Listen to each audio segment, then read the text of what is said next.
Hi, Janine, how are you? Can you hear me okay? I can hear you. Can you hear me okay? Can. Thank you. I think you guys are the first thing, but we've got people still kind of coming in. So I'm gonna put us back on mute just for a minute and then I'll open us up once we get to the meeting here. Okay, great. Thank you.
Hey, everyone online. We're just waiting for our quorum right now. So I'm going to take us off mute here in this room. So we're live. That was right against the holidays. Well, yeah, because I moved things around, but yeah, the These can pass that to your side. I'm gonna Yes. not have my back to my camera. You guys are all audio live right now. Just so you know. Alright, awesome. the last 7 releases, Amazon has messed it up. Oh, boy. And I was so, like, I didn't realize, I was like, oh my God, this must be what your head feels like. Very good. How are you? Checking obsessively Yeah. to make sure that everything's still in line. Now, it's Slow, supposed to be. none of that's- Oh, yeah. And my Yeah, way they're to a good work- partner right now. But I think Scott. nice to see you. Good. Yeah, we said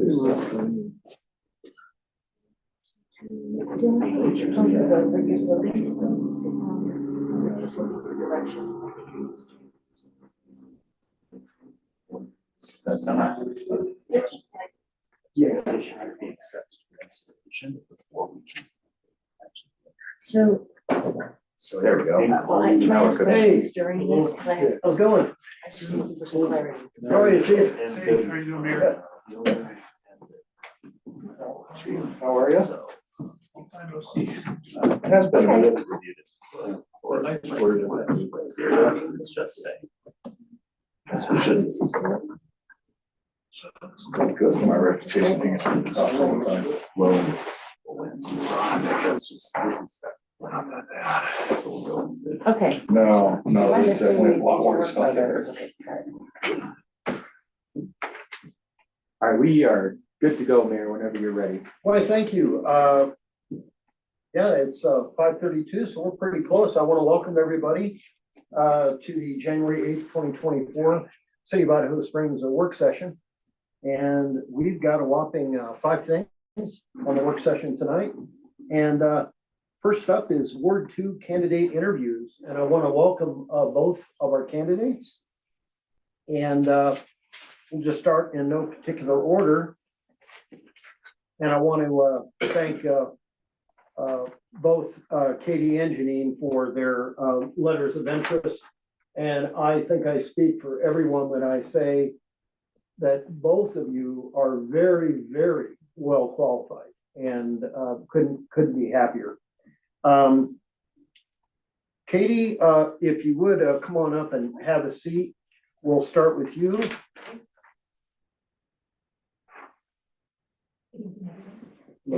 And I know you just live up in Montane Park. I do, yep. And I know I've had an opportunity to speak with both of you, and I'm impressed with both. And again, I'm glad that the two of you put in for it. And let me ask you, what makes you interested in being on council? I've always had an interest in having an involvement in my local work community. So I work in nonprofits right now, so that already has my engagement within changing things within a local community, making sure my voice is represented in a certain way. I just really believe that if I'm gonna live somewhere and I'm gonna have an engagement in there, then I'd love to be a part of a council that allows to do that. Katie, I'm going to go around and I'm going to have council members ask you questions Sure. at random. But I would like for you to let council know what your nonprofit specializes in. Of course. So I work for the Denver Center for Performing Arts. So we are the theater organization down in Denver. I've been there about 4 weeks now. Prior to that, I worked for an organization focused on providing environmental education and then Boulder's cultural and nature experience. And then, of course, prior to that, I was at an organization called Aim Richards. I lived in Texas before moving to Idaho Springs. We've been here 3 years, 2 days ago. So January 7th, we moved here. And that organization was named after the governor of Texas, an only female governor years ago.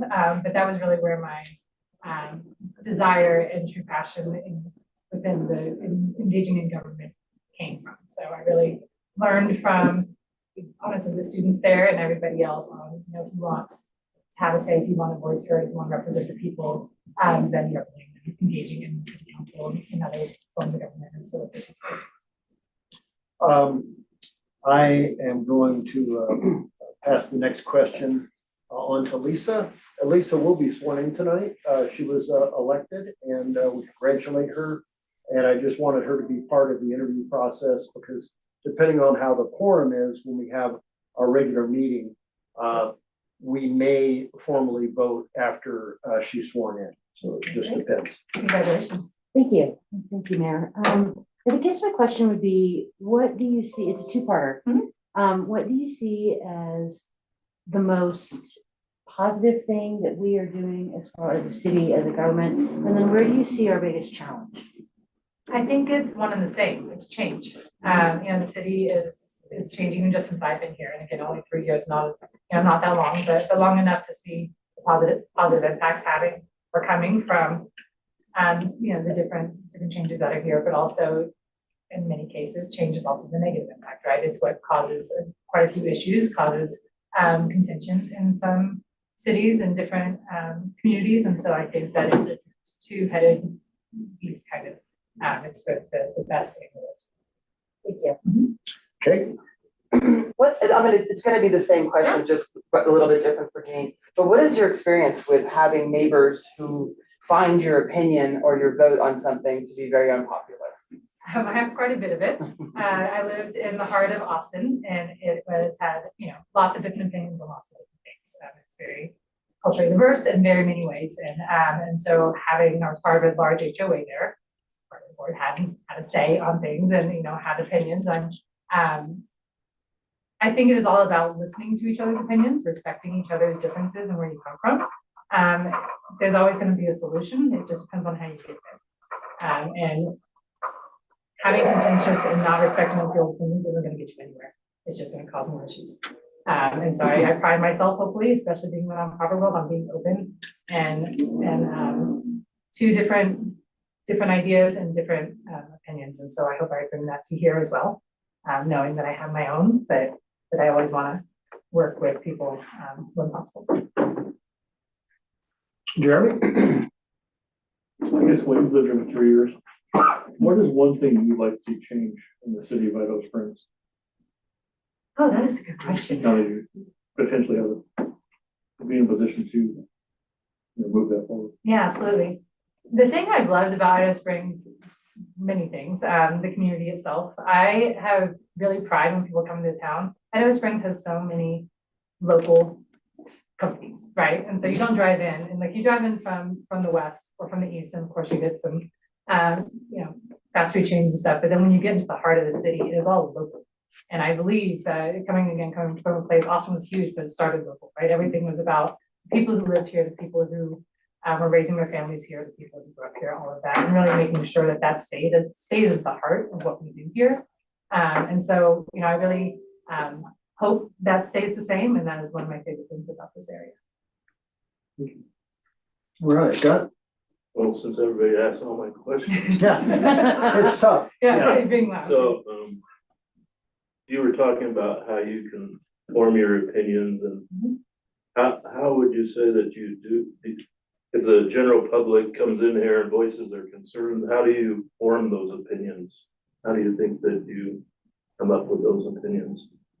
I think that the best way to do that is, again, to listen to what everybody is saying, to research what everybody is saying and where those opinions are coming from. But without me being able to understand where they're coming from, then my opinion is always going to be one-sided, and which doesn't, again, get to the right spot. So I do my research when I form my opinions, whether that's politically or around anything else. And so I would like to know where other people got the research or why they're being coming from, and really try to be open-minded as to why, because there's always a story, right? People don't just generally say something for no reason. They have a story that is forming that opinion, and I want to hear that story so that I can understand it better. So that I can understand, again, we're not always going to agree, and we're not always going to, by any means, land in the same spot. But if we can respect each other and be open-minded and learn about other people, then it helps us get to that spot. All right, I do have a question. I'm sure it'll be on everybody's mind. Yeah. And in all fairness, we, of course, will ask this of both of you. How are you as far as schedules go? And I will tell you, generally speaking, we have a meeting every other Monday. Okay. And we try to start 5:36, depending on how many things are on the work session. Yeah. And occasionally, like especially during budget season, sometimes it's every Monday. But it's not very common. And I just want to make sure would you be all right with that kind of a schedule? I would, yes. Okay. Absolutely. All right, thank you. Anything else? Folks? Katie, I recommend, and Janine, that you both get on the Facebook pages for Idaho Springs, Clear Creek County, Yes. Georgetown, because I think it'll open your eyes to a lot of the things that are already existing as conflicts out in the community. Great. Thank you. Yeah, that was very good point. Yeah. I 100% We have agree. local community. Yeah. And locals. Yes, we do have local community. Well, you can't complain unless you voice your opinion. We really- Well, I flip it, but. Any further questions? I want to ask one, but I don't want you to think I'm trapping you. And I'm going to ask Janine the same question. So Because it's coming up. I'm hearing it from the people in my district. Mhm. I know it's a concern that city council is gonna look at in this quarter. What are your thoughts on parking and how would you improve it? I know, like I said, it's not a trap question. Yeah. I'm genuinely curious. It's interesting because of course, as a resident, we have our permit parking. But when we first moved here, we didn't know that. And so I have many friends that come through Idaho Springs and they love it, but that is the one thing they have issues with is the parking situation. How to improve it?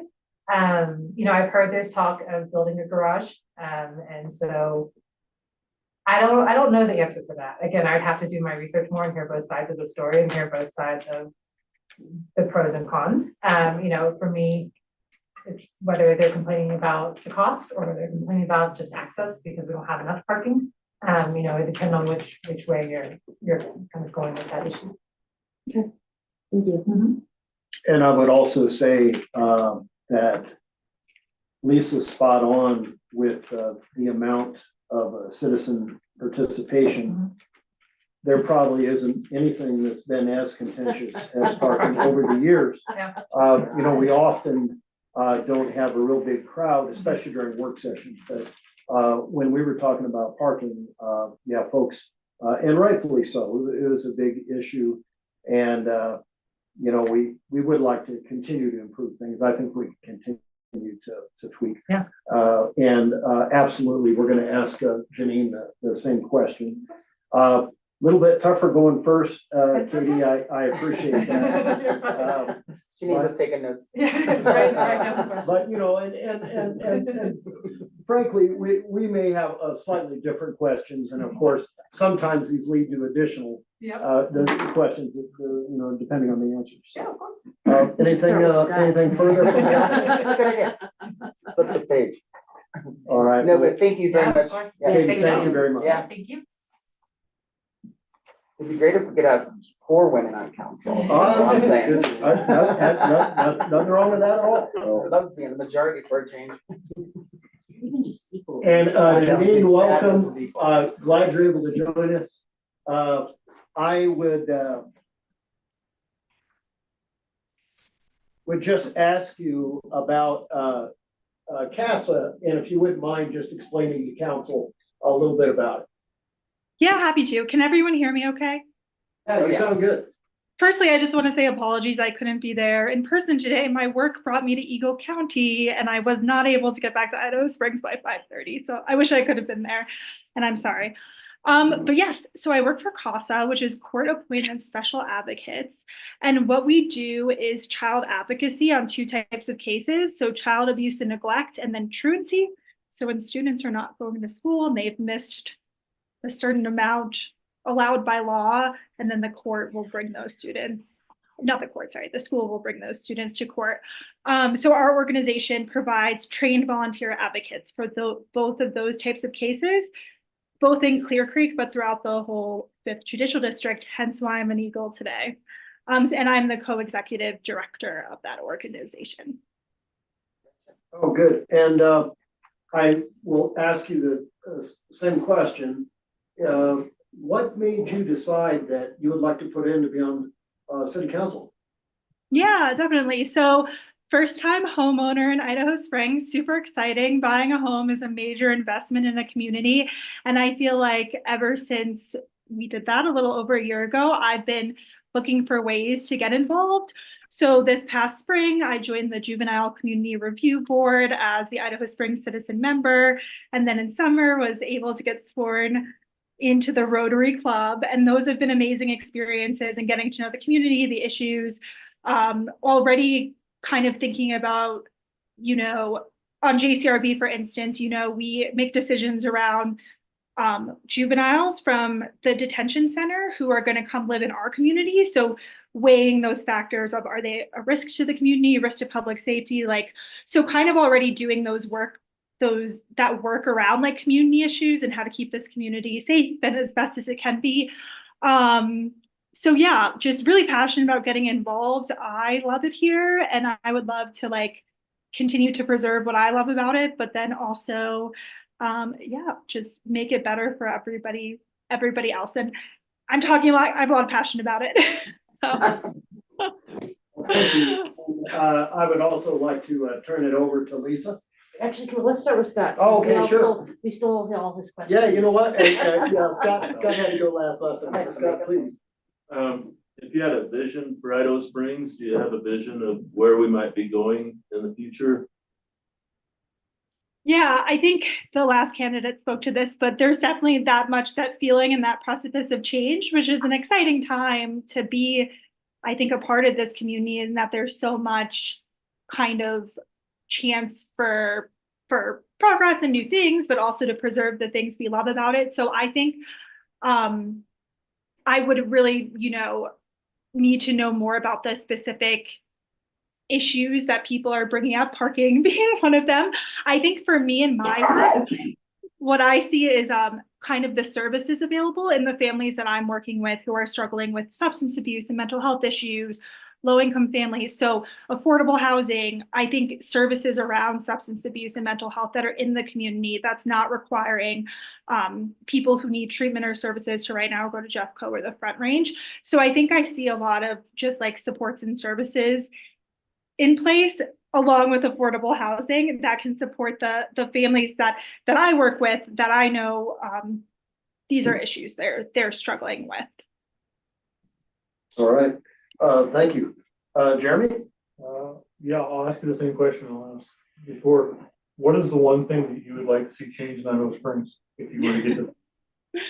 What's the most important thing to you? Sorry, what was the second? What would be the most important thing that you would want to drive change? The most important thing? I honestly think it's my the answer to my last question about just like those supports and services in the community, and being able to provide those for families along with affordable housing are the biggest issues to me. So sorry for repeating myself, but. Oh, no, you're fine. All right, Kate?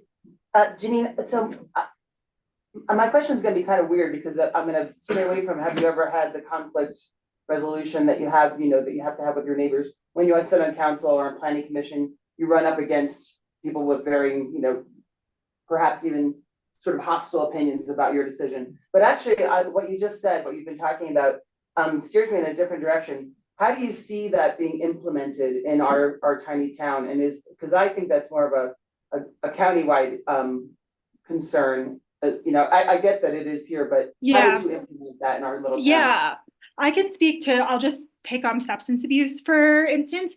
A group from Denver called Advocates for Recovery came to the rec center in Idaho Springs back in April, and I was able to go to their training.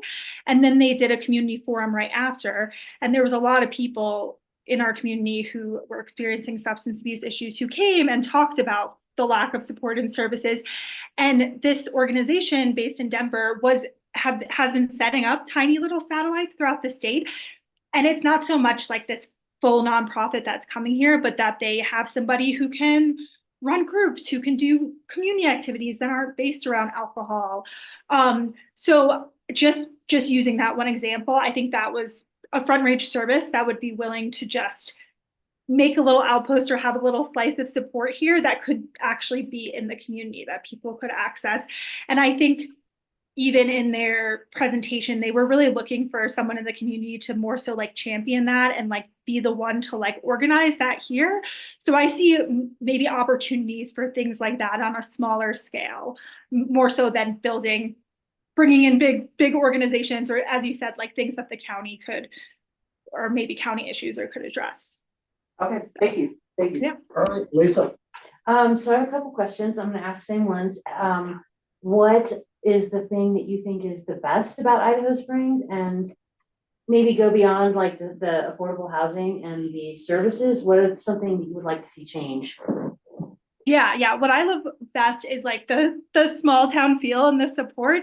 The last community I lived in, I felt like there was this like, I don't know, like, I don't even want to say it was like competition for who had it worst or something like this, but like a lack of support among community members. And I feel like I am a part of those Facebook groups, and I see a lot of people, yes, maybe some conflict in differing opinions, but I also see like my dog is lost and all these people showing up to go try to find this person's dog or offer support. And like, that is something I truly love about the character of this community. And I've, in the short time I've been here, feel way more a part of it and way more supported than I did in, I don't want to throw Summit County under the bus, but that's what I'm talking, then in Summit County. So I think that to me is just that like feeling of community is so important. Something that I would like better, other than what I've already spoken about. Let's see. I don't know. No mountain lions in your backyard. No mountain lions in my backyard. Yeah. For the bear to stop getting in my trash can, which probably just means I need to get a bear-proof trash can. That would be nice. No, I mean, I'm sorry, I don't have a good. Nothing immediate is coming to mind. You spoke to are pretty big. Yeah. So my other question is, how would you like? I'm how sorry, would you- just one.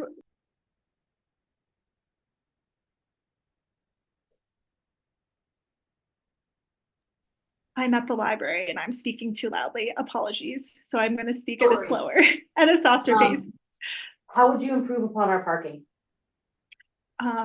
For parking, a parking garage, as the last candidate said. I also think another idea, which I've seen in like Evergreen and Summit County, is the idea of like a shuttle system where there's a bigger parking lot outside of the maybe main city limit that they can shuttle people to. I'm not sure logistically how that would work in Idaho Springs, but I do think that concept of like having a place people can park and some kind of, whether it's the roundabout or some other kind of public transit to get to town, seems to be something other communities are doing that is working. So those would be my two main ideas. Janine, we've tried to keep the number of questions the same for both candidates. And one thing that I needed to bounce off you is that schedule I had mentioned about how normally it's every other week. We usually start at about 5:30 or 6 on Mondays. Occasionally, like maybe during budget season or something special, it could be a couple Mondays in a row. But should we have a work session at 5:30 or 6 every other Monday, would you have any trouble with that?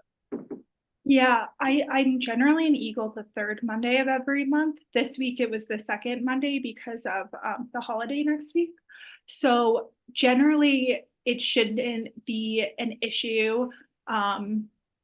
If I'm thinking about like if there's holidays in the day I have to be in court is changed. There's some terms of some amount of flexibility there, and certainly if Zoom was an option on that one-off chance, that's something I could do. So generally, yes, except for when the court date might be changed and it ends at 5 and I'm an Eagle. That's my only conflict. And I don't think this should have a bearing on anyone's decision, but I think it's only fair to be transparent with council. You do have a significant other that works for the city, correct? Correct.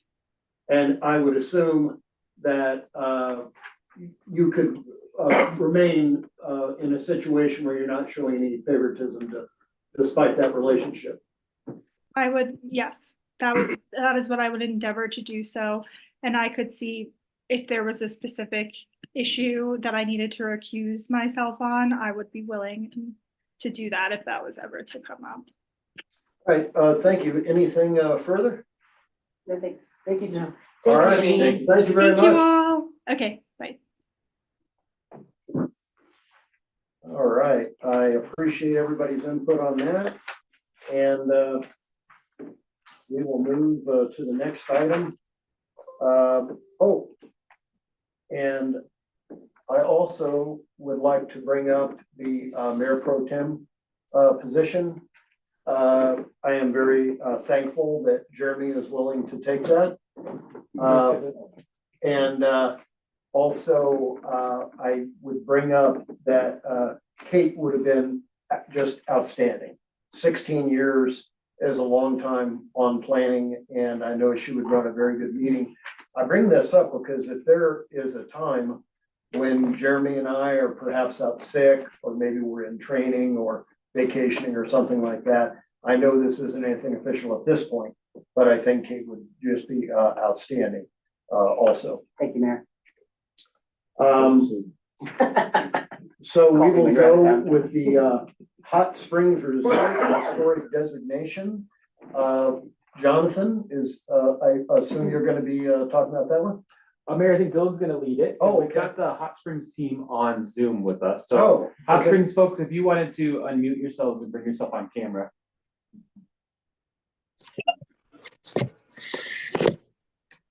Hi, guys. Hey, how are you? Good. Okay, We have Daniel Kim, who's the owner of the Hot Springs, and then Kate McCoy from CPI. Okay. And so Indian Hot Springs does not currently have local, state, or national historic designation, but they're petitioning for local designation here for the first time. First step per code would require city council to actually be willing to consider the matter at a subsequent meeting, which is the reason it's at a work session and not like a public hearing. So process would be take action on whether we will consider the application, and then next it would go to the HPRC for review and their opinion and comments, and then come back for a public hearing with council. And so at that time, we would prepare a staff report with consideration of the criteria and all of that. But for now, it's just what was included in this package. You know, I read the request for Hot Springs and I found it compelling. I have to say, I was more than a little surprised after 100+ years, you know, that it hadn't already been Yes. designated, Yeah. at least the original here. building. Right. Anyways, Lisa, I'll start with you. What'd you think? I actually, I see that the staff recommends it. I would support this because I do think it has historical significance. I would be interested to hear if they are interested beyond local to a national designation, because I do think it's like from a Hot Springs perspective, not just Idaho Springs, it is a really unique hot springs.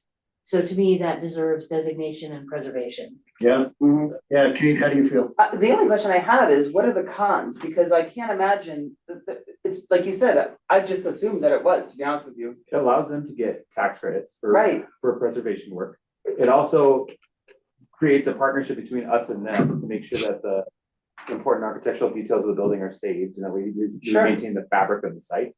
I don't really think there is a downside. Also, they do want to get state and nationally designated as well, and that's something that happens through our certified local government. So that's like a next step, but it's a little bit longer step. Local Okay, designation right. is quicker and they get access to resources more quickly that way. And then my only concern, just down the line, obviously this has to go through a few processes, is just what the residents on Pine Slope and Montaigne would have to say about it. But to me personally, I see it as a natural course. And it wouldn't be like a district, it would be. Right, no, it's just one, Just- the buildings, and I understand that, but Right. everybody's gonna have an opinion. Sure, of course. And Jeremy, what do you think? Makes sense, if you look at the history of the building. Probably should have been, yeah, it should have been done sometime in the last, at least 50 years. Yeah. Mhm, With everything else, Easily. and I think just by ownership, it wasn't a priority, Yeah, right, and that's how it kind of slipped through the cracks to where it is Right. today. Scott? Yeah, absolutely. So it wouldn't be part of the downtown district, it would be standalone by itself, or? Correct, yeah, it would be standalone, like the Co's houses. Yeah, the art out there, There, just our own designation district.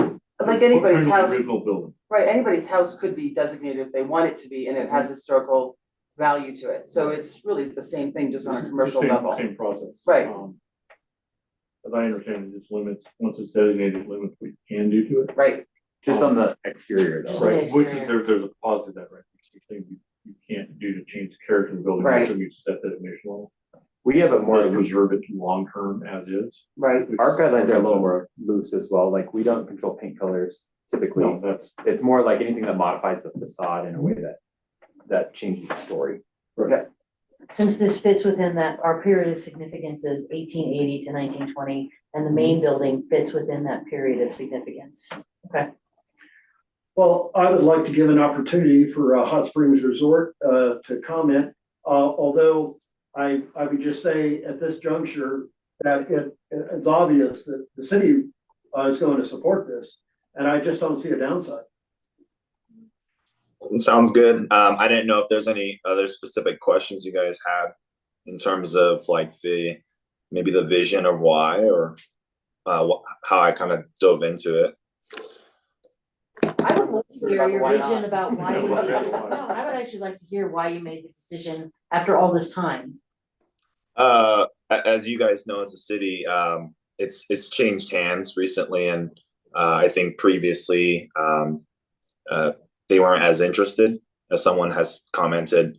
I had pretty big ideas, and I would like to work with the city quite a bit into turning it into something quite national, to bring a lot more tourism.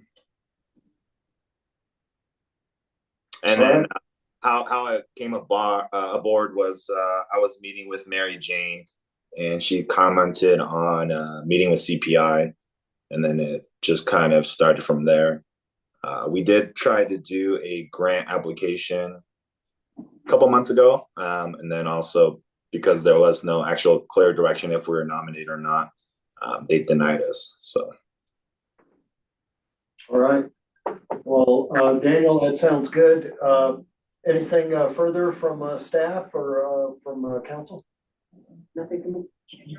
And I'll just say, thanks so much for hearing this. And it sounds like there's a lot of support, so that's awesome.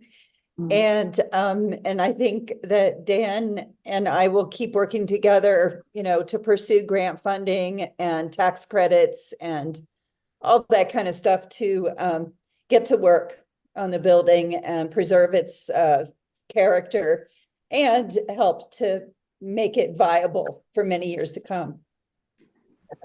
Well, we're glad to hear that, and I think that is just going to ensure continued success.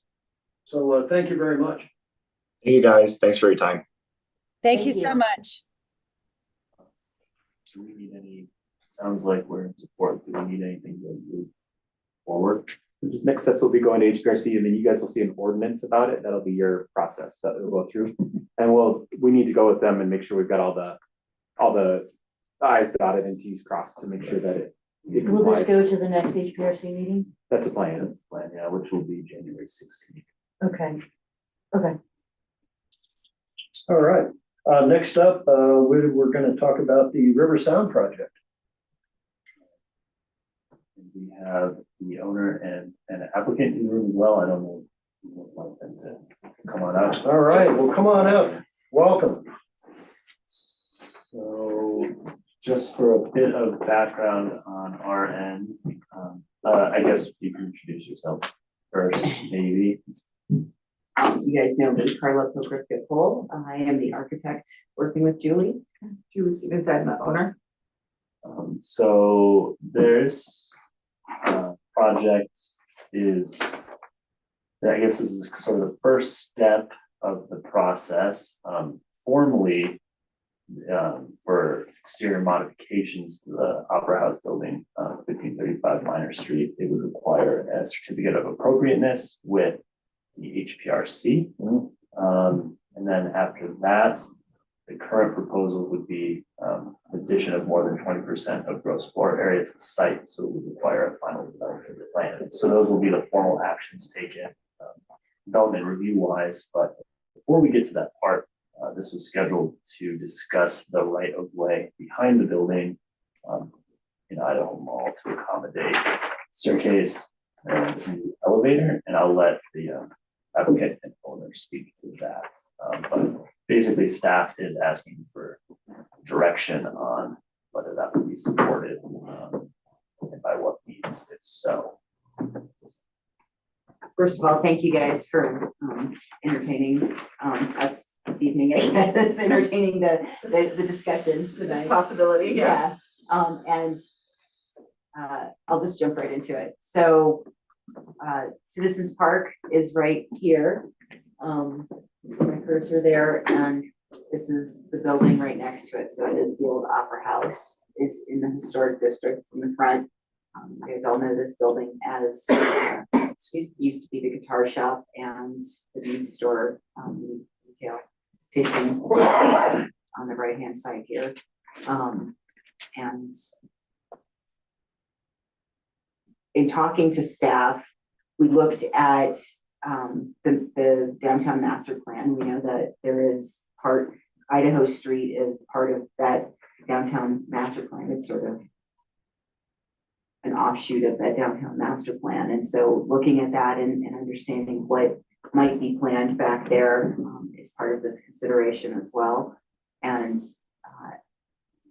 in that downtown master plan, it does talk about bringing vibrancy and entertainment venue space to that kind of outdoor space. And Julie's concept, and I'll let Julie talk about that, but it really is, it goes hand in hand with that. Do you want to talk a little bit about? So it's kind of evolving, but originally when we came in, when I bought the place, I wanted to turn the Opera House back into a music venue. Then I learned about the parking cost associated with that, and kind of backed off a little bit. But now that we've gutted the inside, I would still really love for the interior to go back to being a theater. I feel like that's what the building was meant to be.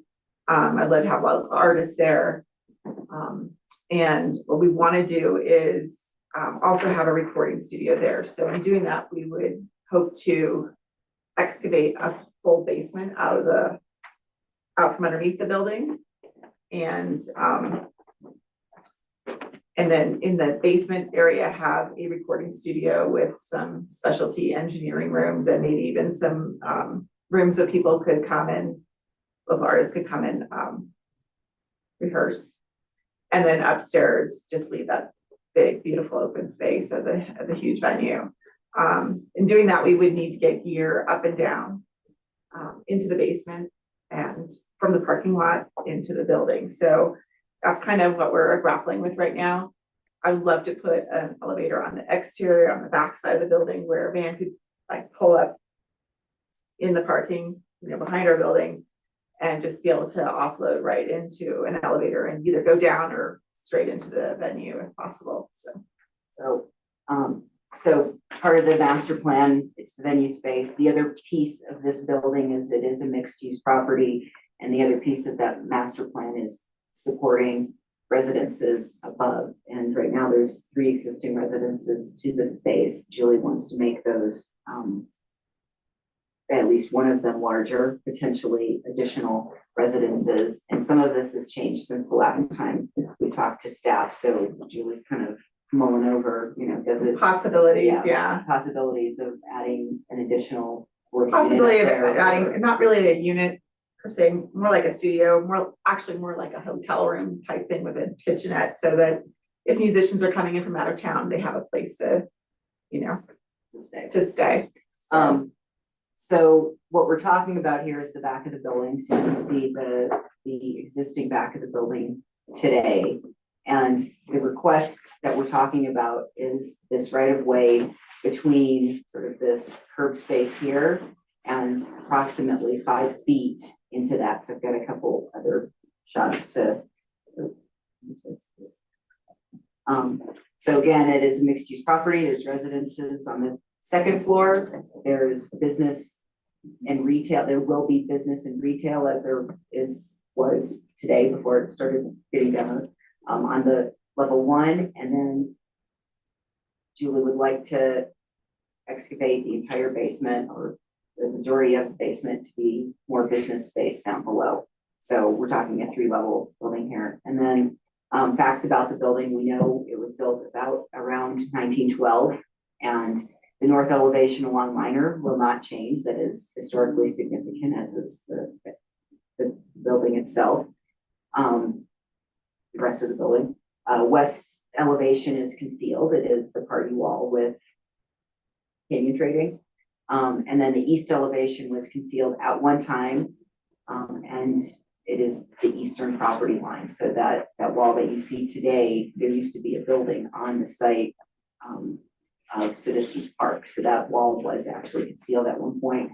And then the south elevation, which is, so we're talking about the south elevation and a bit of a conversation about that east elevation at the end of the presentation, but the south elevation is what we'd like to construct a new stair, so replace the existing fire escape that is unsightly and not very safe, and adding an elevator to make the residences ADA compliant, but then also allow for loading of the equipment. Right. And use. Well, and also to make the basement ADA compliant, right, as well, so. And then add a commercial door to the back. And so really that commercial door, a good part of this, as Dylan mentioned, will have to go through a certificate of appropriateness with HPRC. But the first step there is, can we even add, do we even have space on the back of the building to do that? So if we look at, the back, so this is 14th to 15th, 15th to 16th. The building is right here. You see these blue spaces. So this is the primary easement that we're talking about. So whether it's an easement or a purchase of that property, I think Julie's open to either of those ideas. But it would, in order to get a safe switchback stair back there and an elevator, we would need some more space there. And so this orange line shows that a lot of these buildings along that backside are within that block line essentially. So if you look at the survey, and I can pull that up on the slides.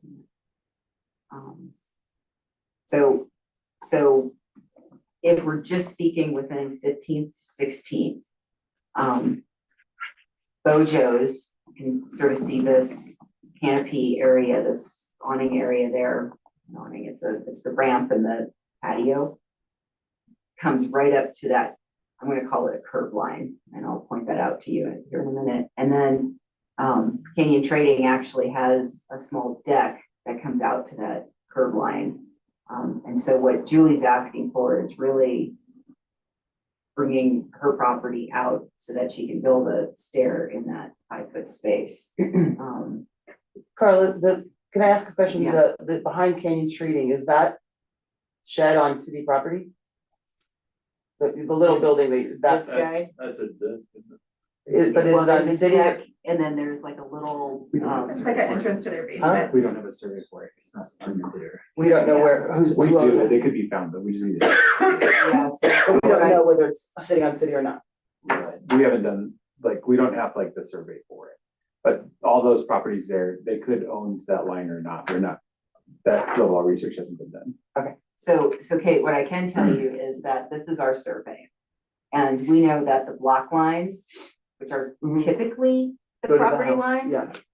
Go to the not building. necessarily, but typically they would be the property lines. And we know that at least the parcel adjacent to us appears to be, I mean, that block line appears to be very square. I did ask Weston, the county or the city surveyor, if he had any information on Bojo's or the rest of that block, and he has not surveyed that. So I can't tell you that for certain. Sure, I can ask it in reverse though, so the property that we're talking about is city owned for sure. It is, Okay. yes. So from our survey, we know that this is why I'm calling it the curb line. If you look at this picture here, it's not a very good picture. Here, so you can see this black line, that's what I'm calling the curb line. That's the edge of that. So that's kind of, that's what this line is here against the pavement or cobbles, so to speak, in the survey. And then the property line is, our property line is in line with the parcel line. Right. So. The footprint of the building. Mhm. Well, it's not the footprint of yeah. the building. So this is actually the property line is out 5 Okay, feet gotcha. from the building. So then you've got your The stair. staircase is and- over that, right? Gotcha. Yeah. And then you've got, So the blue line is your property line, mhm, and the black line is the curb line. What is the distance between the property line and the curb line? like 5'7" Okay, So we're asking. I'm saying about 5 feet. I think it would for be a the little full bit length less. of the property, For the full length of the property, Okay. yes. or the So- width? Yes, so Yeah. that's 42 feet is the building width essentially. And so it would be 5 feet by 42 is what we're looking at. You're also stating that there's other properties that have already, Which ones? Jojo's and. Yeah. Are But do they, we but don't do they know. own They have that? easements We don't onto city know if property, if though? that's We don't know. easements We or- don't know that So they that- own so it that hasn't- property. You know that Yeah, they We don't. don't, they haven't, there's no, And they're more temporary structure than, An or elevator. pseudo temporary structure than a permanent structure. Right. And They're a I, deck with I foundation. actually was gonna ask Paul Crane to weigh in, because there may be some other things that he's We have a knowledgeable. utility line underneath that extreme north edge of Idaho Mall there. And it's one of our sewer lines. So right where her cursor is right now? Basically where that black line was before, was from a previous slide, was where the black and the our blue sewer line. So line it's is. on the north side of the curb? South side. Exactly, it's right. Oh, on there the north in side of the that- curb, south side of the building, gotcha. It runs right up the road. Okay, well, that's very good to know. So when I asked Weston, the surveyor, about that, he had no knowledge of sewer line in there. It is there. I believe you. Yeah, yeah, Paul's got a scary amount of We information. need to I start know. digitizing it into our computer. so Yes, you we- do. Probably not. I know, but that is Start talking. a problem. That's a problem for us in this case, but since he's the city surveyor, it's kind of a problem for you guys. Yeah. There's solutions around it, and being near it there are some, we need some space to be able to work on that Of line, course, should we yeah. need to work on that line. But we do have areas in the city where the line goes through the building at Carlson, so it's not, we have accommodated some of these works. We would just have to make sure that it's a smart way to do it, and both parties could be happy with something like that. How deep is the sewer line here? We're about 4 feet there, That's so not very deep. Okay. not very. You would need to sump pump out of the basement then. Paul, does the sewer line run that whole length, the 42 feet, at Yes, the back of the building? yes, all All the through, way across? from 13th Avenue on through, actually beyond 13th Avenue, but it ties together with right here behind City Hall with the main trunk line, and then takes off from here. And let me ask you this, if and when Idaho Mall gets reconstructed, redesigned, reconstructed, is there any reason why that sewer line would move or be rerouted or Is that anything? happening? Anything's possible, but there's other utilities in that, in Idaho Mall, there's a high pressure gas main and there's a regular gas main back there, so there's constraints on what we can move and where we can move. Okay.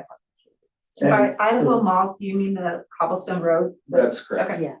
The Walk Street, yeah, okay. And just to answer your question, Paul, it's pretty obvious to me they would have to have some kind of a lift if they were to have a bathroom in the basement. Correct. Need a sump. We could do some elevation looks. We have another line that comes through the parking lots from Water Street. That we could look at elevations and potentially get positive drainage there. So really the question for council tonight is there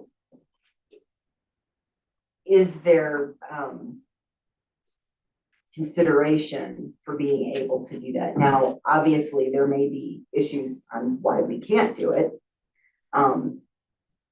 There may be reasons from the HPRC that they will not allow us to put something on the back of the building.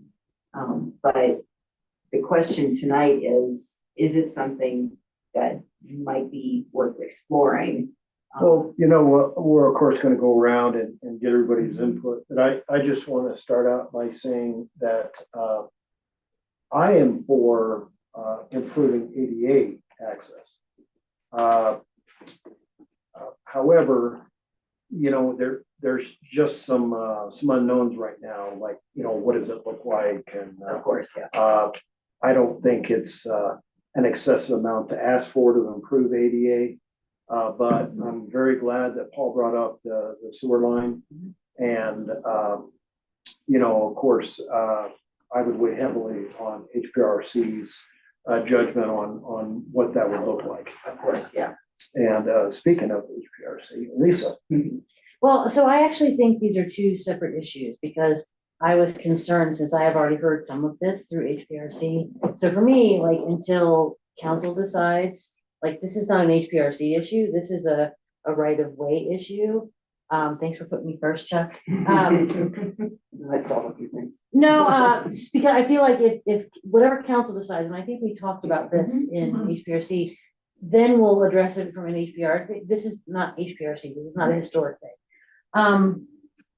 My concern is, I have several, so it's not gonna be the answer I think that you want, because I can't give you a definitive answer, just, I don't know if the other buildings within that block, did they get a city easement? Do they actually own the property? And I feel like, when I look at right of way, particularly in our city, like, we don't have a ton of land. So if we're going to give the land or sell the land, like, there has to be a good reason for it. So how is this benefiting the community? Like, that's where I'm following, like, is this benefiting the community? Does this benefit, like, and is it a practice that we've done with other businesses? Like, if we've done this with other businesses, that's one thing. If we haven't, that makes this something like that, that potentially creates a precedent that I don't know that I like, you know, and please don't take this as anything other than just, I'm looking at this beyond just your request for it. So I don't know how I feel about a right of way at this point, because I feel like there are questions that are not answered that would inform my decision.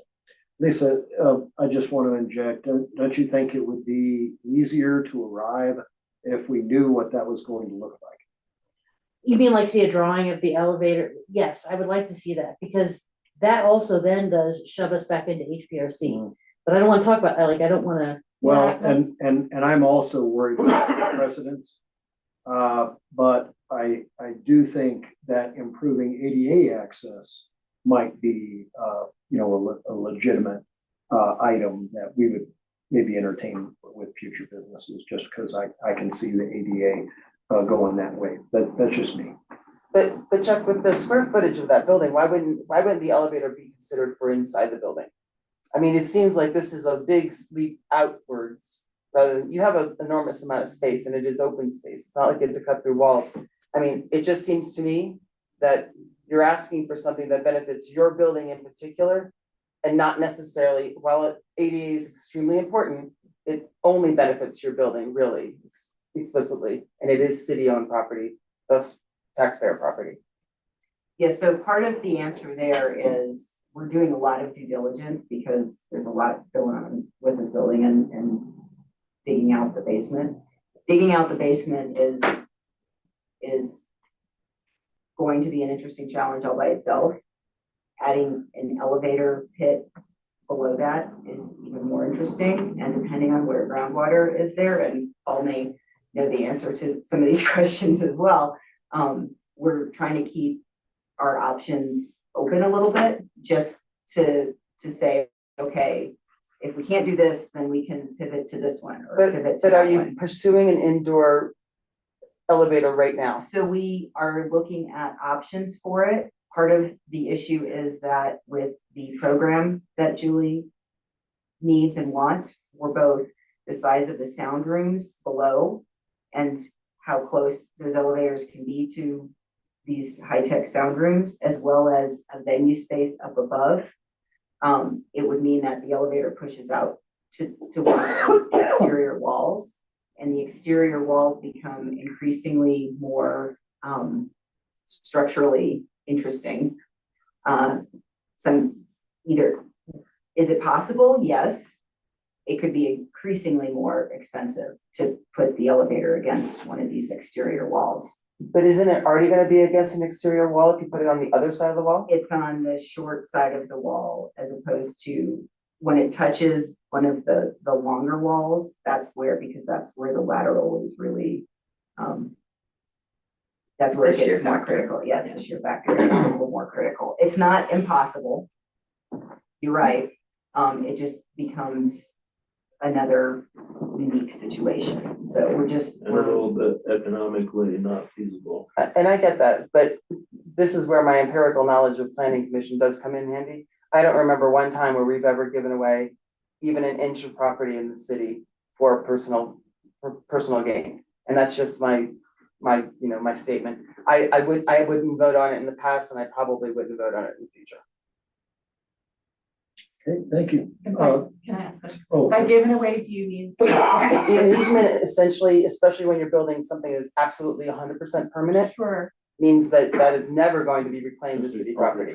Would council consider selling that sliver of land? That's actually a taxpayer question. It's not even something that we can vote on. We always have to go to the taxpayer no matter what the size of the property is. Why would that not be a vacation? Well, that vacation would be if she sold it to us, that's a selling property. We're not gonna vacate. We've never vacated before, Carla, so why would we start doing that precedent now? That's what I'm trying to say. Part of that vacation will include a utility right of way, so. That's hard to vacate, right away, to a private individual. I don't know that never is accurate, because block 57, there was land vacated for that, but I hear what you're saying, yeah. And again, we gave leeway to that particular project because of and the I think nature of the project. there was a There was trade of property, right? It was a trade, it wasn't a vacate. All right, here's my 2 cents on this. I appreciate ADA. ADA is a huge, important thing. I don't think this is an ADA situation. I think this is a convenience for you to have an elevator access to downstairs under the guise of ADA access. Because under the current code, you don't have to have an elevator or ADA access to the existing building, as long as it doesn't currently have another, ironically, but it doesn't. So I think this is more of a conversation about you as a business owner would like to have an elevator in your business to help your business model, which makes complete sense to me. But to Kate's point, yeah, this essentially is like, hey, we want an elevator which will improve our ability to make money. I utilize the basement for commercial purposes.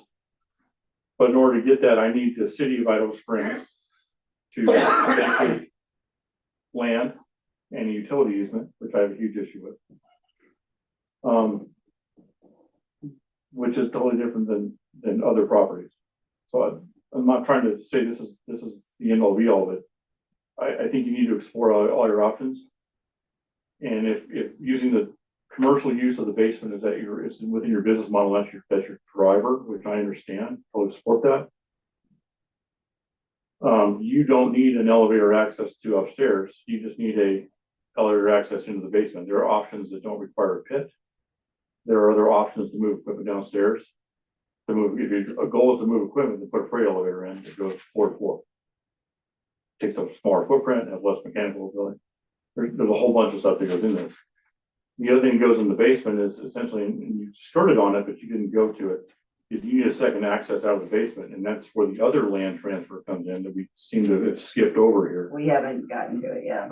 So this is essentially 2 land transfers from the city to you, the private business owner, to your benefit, not the city's benefit, to allow you to develop a basement that historically wasn't developed, which also causes utility issues. And there's a whole bunch of stuff within the footprint of Anderson Citizen Park that's probably going to be interesting. Right. Also, on top of that, there's a bunch of stuff that was capped as part of that removal. Right. I'm not saying it's a definite no thing. I'm just saying there's things that need to be explored beyond what you presented from a business owner perspective. That yes, they're going to be expensive for you as the business owner. But I'd like to have an honest conversation about why you want the elevator versus ADA access as being your primary driver. And so the elevator, it does help get equipment downstairs. Julie has talked about perhaps a freight elevator and perhaps a smaller ADA elevator being inside the building. Yeah, small ADA elevators are ideal for buildings like this. Because the reality is getting to that second level is, I think, more important to Julie than, because it could potentially be a venue. It could have a stage that lifts the equipment inside, but that exterior elevator is really to get, because one unit is Julie's primary residence, and then there's 2 additional units that are rental units up there. And so as she ages in place, she wants to be able to get to that second level. So it really is that man lift is really for that. The other piece of this though is the stair, because right now it is that straight run exterior stair, and she prefer to have a switchback stair there, which does, and it wouldn't have to necessarily touch the ground, and it could be an exterior stair, it could still be a fire escape without an enclosure around it, but it would cantilever at a minimum, cantilever over that easement area. So And I think a cantilever escape stair is totally within, that's a whole different conversation, because you're giving temporary use to the city property at that point. When the stair is touching, you're using, when the stair is not touching, you're not using it. It's not a permanent use, and this is what we're talking about, here's a permanent use. it's a little bit different, yeah. So I think all this is supportable. It's just a matter of, I think I would say do your due diligence and give it 4 or 5 different options. Get a little deeper into the building and the engineering of the building of what you can and can't do and what your options are, and come back with that would be where I sit on this. And my other question is, are you gonna sprinkle the building, because you're increasing the square footage drastically, so that was my other. Yeah. Okay, that's historically what's been done by Bojos and Oh, no, I mean, Tommy just- Knockers and then the entire district, Yeah. downtown district. Well, I wanted to put and that out also, there I just also. want people to be safe. Same way, I want people to be So- safe, and I want the end product to be completely usable. I also want to be able to defend to anybody that asks, why did you give away property of this size? That's not just a little 5 by 5 square, it's a substantial area. We just need to be able to defend whatever that final decision is by saying we've vetted all of the options, this is the best option for the following reasons. And this is why we made the decision. And right now with what I have in front of me, I've got 10% of what I would want to see. Of for a course, project yeah. like this. And we knew that, like coming, this is work session, right? Oh, yeah. So the other thing I will say, in looking at this and not knowing whether or not Bojos has an easement, or sounds like we know the answer. It sounds like city knows, staff knows that there are no easements back there, but we know that Bojos extends to what appears to But we be. don't know. We if definitely they- didn't say that. No, We- we don't we know whether haven't- they have an easement or whether they own it. So I would like to there's- keep this okay. focused on your building and your Sure. proposal. Personally, what happens with the other buildings is a separate issue that staff will look into and figure that out, but that has nothing to do with your decision per se. Is that fair to say that? Let's talk about what you want to do and what your next steps are, and staff can figure out Okay. whatever else in town has or has not historically done in the last 150 years. I think where within that block, the other buildings come up to that curb line for whatever reason or however that happens. And so Right. that's why even the thought about being able to ask the question came up. Which makes complete sense from I think Scott, I remember when that was still a street, and that's probably about where the street edge was. So, Bigger section. so just to touch on it really quickly, if the entire basement is excavated or the majority of the basement is excavated, we will likely need a second means of egress. Right. So there are bizarre ways of getting to that front door, getting up and through, and we have to make sure building,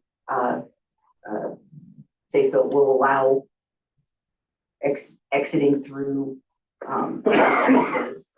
One thought is to come directly out of, we know that there were openings along this wall historically. Not really sure how that worked with the building next door to it.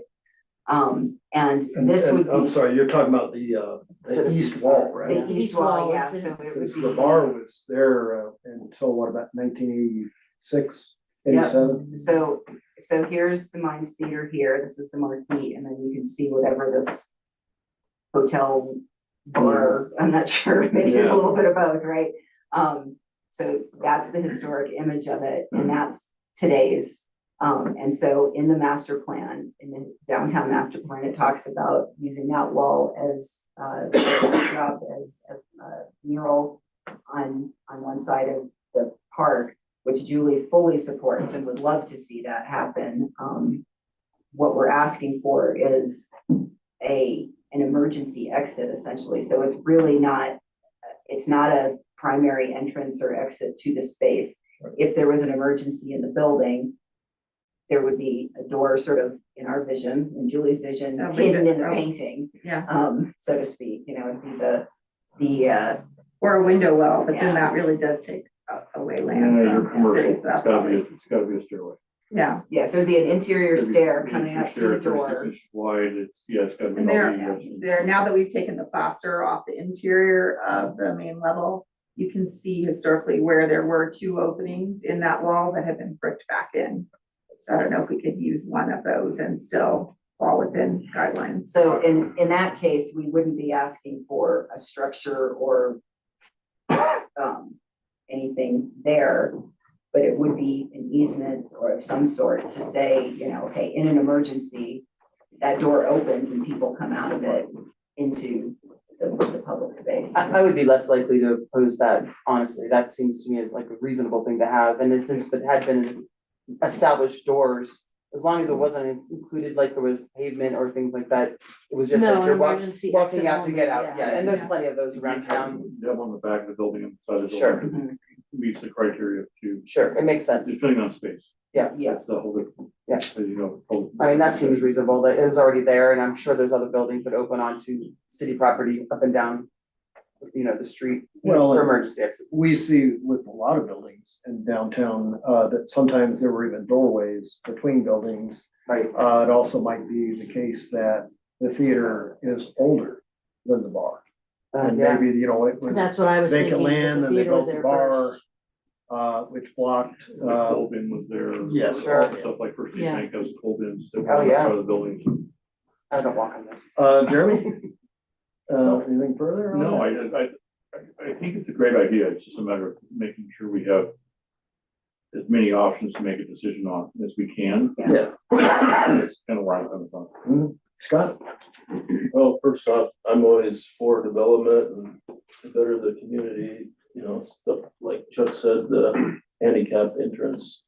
But it's kind of spot on that we are setting some type of precedent with this. And that's what I'd be concerned with, so if there's some kind of workable solution to this, I'd be all for it, but that'd be my concern is we're setting a precedent for those other buildings. We don't, and right now there's an unknown how those structures were built, if they're built on city property, their property.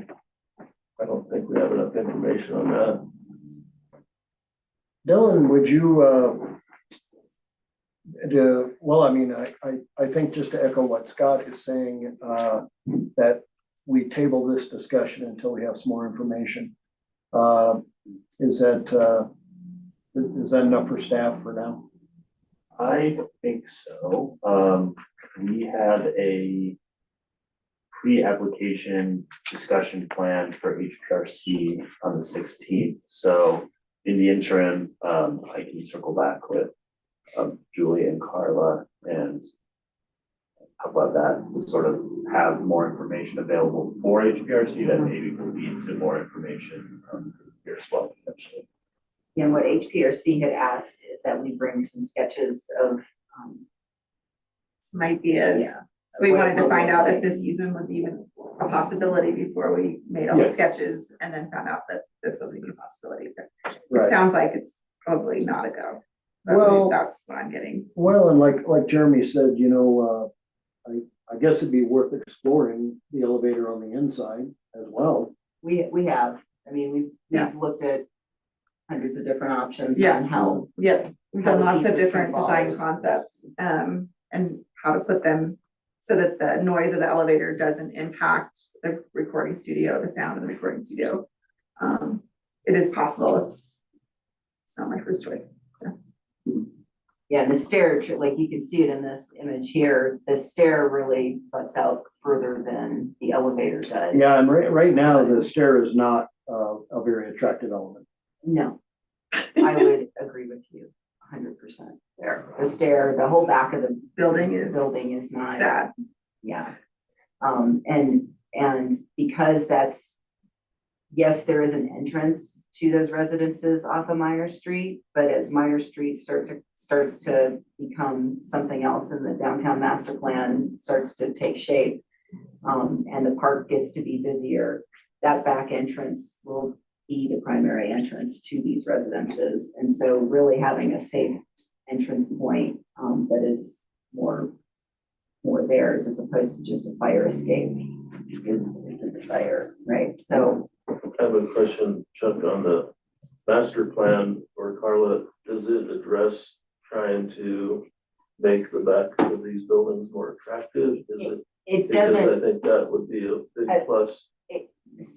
yeah, I'll let John answer that, but one thing I will say in looking at the master plan, it talks about putting a couple tables in that area, which don't quite fit. I mean, I guess you could make them fit, it's sort of interesting, but then that blocks egress in and out of Julie's building, so that gets interesting. Well, there's not egress currently, like across the curb. What the master plan calls for right there is small scale retail, which would be like some small startup retail opportunity that would enclose the mall, similar to how it was in older times before there's parking lots right there. The master plan also calls for, like, says that those are the primary view shed from I-70. But one of the things about historic preservation to remember is that view shed is just as important for something that is not ornate and Queen Anne style Victorian as it is for something that looks like a railroad alley, which is what you're looking at right there. So it's not necessarily supposed to be, you know, fancy cornices and like horrible roof lines and all that kind of stuff. So there's a couple of different things that we're weighing here, because I think that one of the things is we all want to present an inviting front to the city, but also the historic preservationist district is one of the most complete historic districts in the state.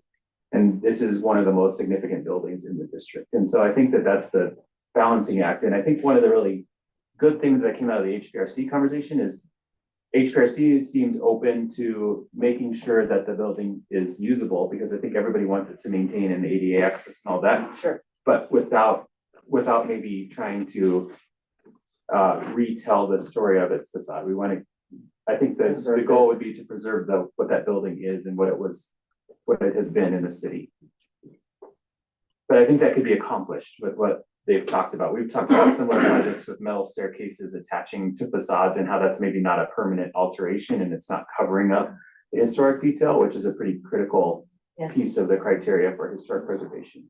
So I think there's a path here. I think it's just about figuring out, to your point, like making sure that you don't chase down a lead that doesn't go anywhere, that you have a good.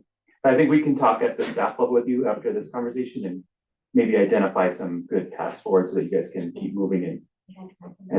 I think what I would recommend, and we're heading that way with the HPRC conversations, is really do some sketching about what it really looks like. I started doing that and then I started backing off, because without hearing from you guys what the concerns were, it was really taking some shots in the dark there. And so, Scott, I think one of the things that I was running up against is this is a snippet from the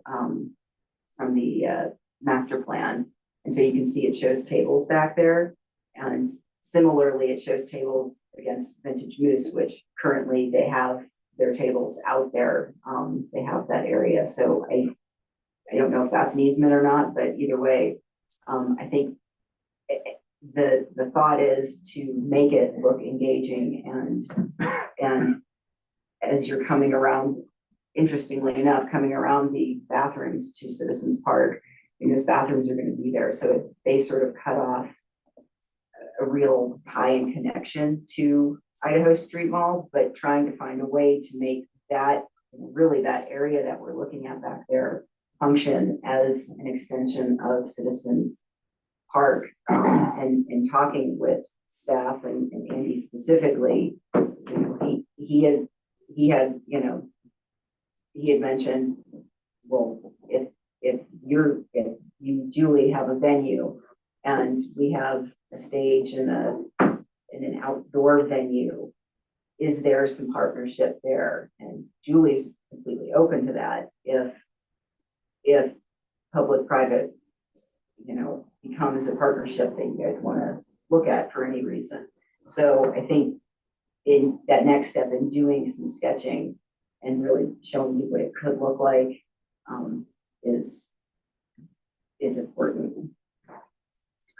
All right, well, thank you very much. And I want to thank council. There was good points and good questions. Thank you very much. Thank you, guys. Thanks for taking so much time. We will look at the bear-proof trash cans next.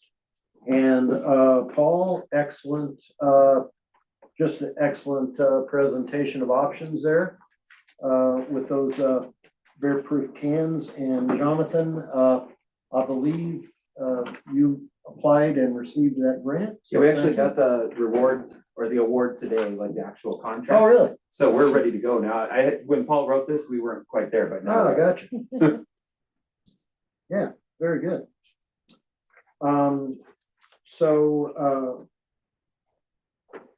Does council have a preference on colors?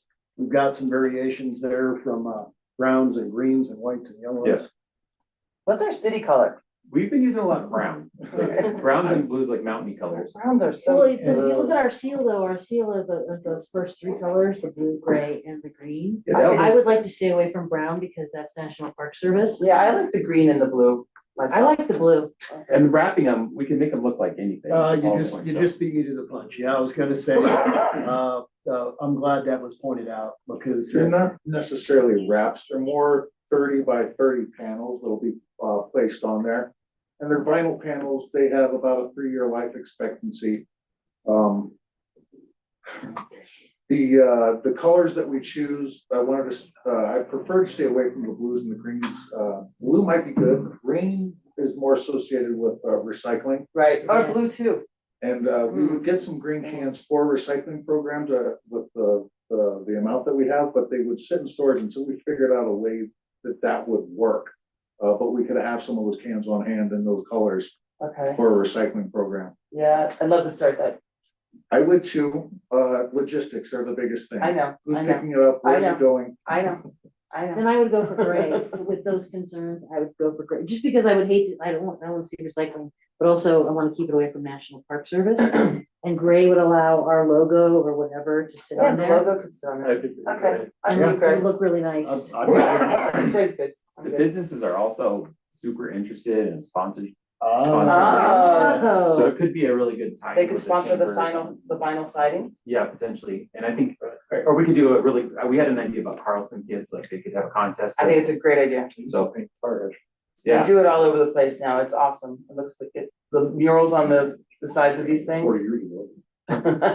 And we don't necessarily have to stick with our city seal for these going into parks. We could go with a more a new design for like a parks logo for those that are in the parks that isn't so intricate as our You city could have a seal. saying, don't be an ass, put your trash in here or something like that. so are we looking at like the double, the triple, or the single? Singles The are singles? what I like to put out. Okay. If we need to put out doubles in areas, we can just double up the cans. Traffic areas. You know, a double can costs twice as much as a single. The singles are about $999. Yeah. How much is in the grant? 50,000. All right, so yeah. Oh, This so would we need be to do a- singles. We can get there all will be the some in singles we need. decant. We have a little bit more flexibility with singles with placement of them, either replacement, new placement, things of Sure, that see nature. where it's working. Okay, Mm, cool, yeah. great, good job, guys. Future replacements. and ones. Congratulations too. That's Yeah. excellent that this grant's been a long time coming. our It trying to has get the taken like we about were a year. originally Yeah. turned down. Yeah. $50,000 is $50,000 Well, it was bucks. like 6 months ago. we got that. Yeah, we got the official award, and then the federal government had a issue getting the CPW the money, so we just found out today that they got it. So All right. we can actually get them ordered, I think, here this week, maybe, or maybe not this week, but soon. Okay, do you need any more direction? I don't think so. I don't believe so. I think when we come down to maybe the decoration, the images, things of that nature, we would bring some of those images back. See what direction we wanted to go. I thought maybe in the parks, we could keep them a little more plain Jane with just the logo on them. Where in the downtown area, we could dress them up a little better so and I don't know if John included some images, some He historic did. images. There was that an excellent selection of images in there, yeah. Just a variation I of just thought the that was a little mining history themes, some part. images I from never down through the eras. Some really cool pictures. Yep. Oh, yeah. All right, well, sounds good. Last thing on the work session is the rural resiliency mixer. Mary Lindsay's on her way in right now, so Oh, okay. with her new puppy that she just got. Oh, Okay, Lindsay, thanks. please come up. So I'm not confident leaving him by himself yet, so. tell us about the You like your rural furniture stuff? resiliency mixer. Almost. So thank you, everyone. I wanted to come in person because we have an event coming up on February 8th, the evening of February 8th and the morning of February 9th. So it's a Thursday, Friday, and the evening event is going to be a big public, oh, sure. I'm still a little nervous with him. He was severely abused and he's full of bullets and had a broken leg, or pellet bullets, big ones. Okay, And, where's the pastor?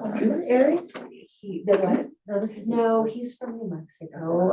He used to work down there, so I'm Looks like still he's on stuck on over it. one. But he's very sweet. But I'm just cautious. So let's see, where was I? So Thursday evening, the 8th, this is gonna take place from 5:30 to 8 p.m. at the Club Hotel. It's gonna be a community event. We're inviting people from both Clear Creek and Gilpin, because our region 3 covers both counties. And for those of you, I think I know everyone fairly well, but I work for Clear Creek Economic Development, and so we run a revolving loan fund that helps small businesses in both counties. And we do additional programming as well. So this is part of that. And so this is kind of our annual get together. So to start, we have the state demographer's office that's going to be there talking about behavior trends. What are people doing? How are they behaving? Are they stopping? I can tell you from our business retention and expansion survey that businesses are down anywhere from 5 to up to 20%. Just, behaviors are changing year over year. And so we'll see what the demographer has to say. A rep from her office will be here. And then next we'll have a state of the economy report from Colorado Mesa University. So we've hired a professor of economics that does economic newsletters for organizations, communities all over the state. He's doing one for both Clear Creek and Gilpin to give us more detail about kind of where we stand as far as our local economy. And then we have following a group of Colorado State University students that did some resilience work for the county. And I have to say, I was blown away by their presentation. I was blown away by their recommendations. They really thought outside the box. They have some ideas for shoulder season events. They have some ideas for looking at potential development opportunities that make sense for our community. So really, really interesting information that they're providing. And then following that presentation, they're all going to be kind of 20 minutes, 20 minutes, 20 minutes. We're trying to keep it short and sweet. We have an organization from Texas, or a company called Better City, that did some resilience work for Gilpin County. And so they will present the work that they did over in Gilpin. And that will kind of sum up the information that we're presenting that evening. And then our ask of the community is to kind of take all of that information and make some recommendations.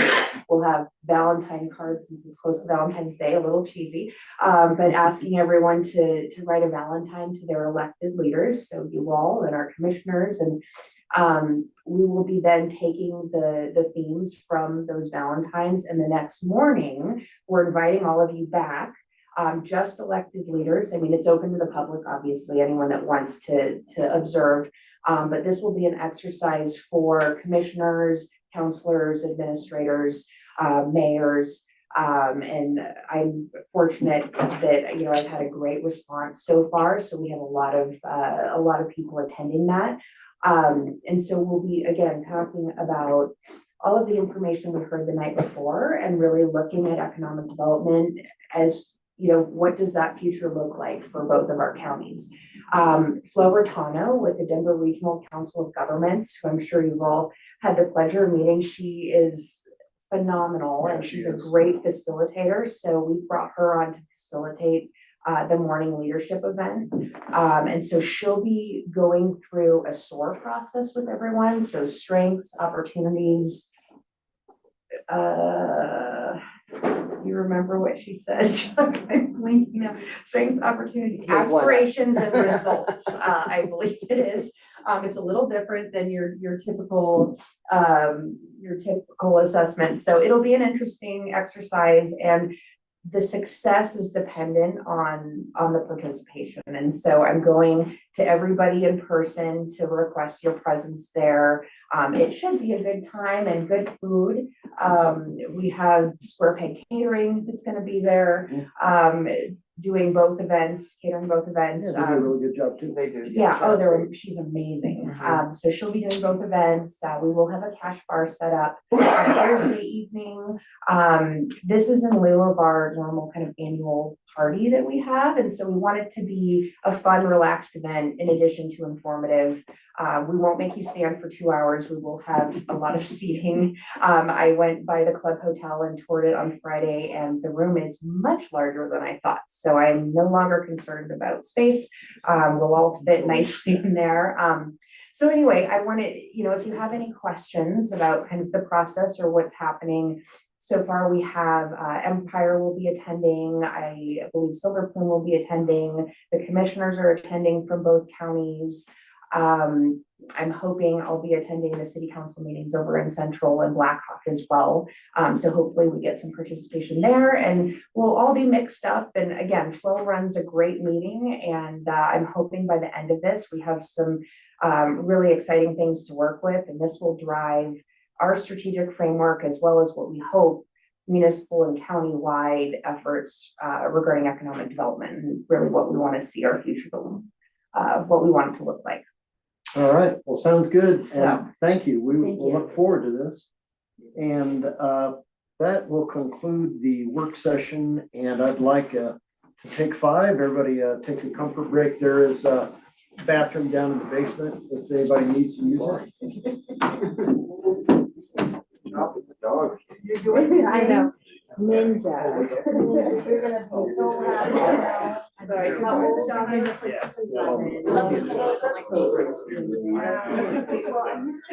I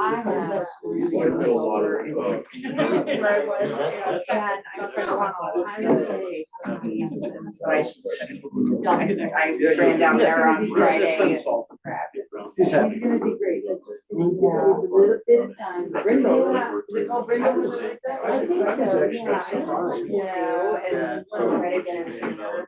I want to say the same. Well, Either way. Well, I think there is. It's really He had a shocking. pop-up Your walk. planning commission. I'm so surprised. After they already said. Yeah, I'm so happy. I said, whatever. Yeah, but no, but also, I mean, I just think it's great that you're gonna be doing this. I work at the library. Yeah. I Miss Wonder, I have some history here. Where are you gonna sit? Where should I sit? Okay, there's there and like. I worked on a. Yeah. So They'll change their mind now. By the way, I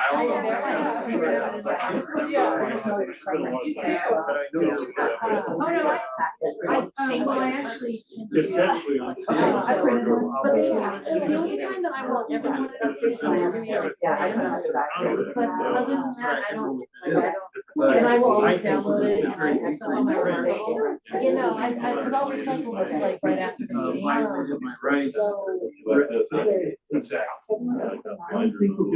And I work together at the interstate, it's trying to tell them pop-up rock. But yes, I thought I gave it to you and I didn't have it. And I was like, oh, look, it's still on my desk. Depends on how security.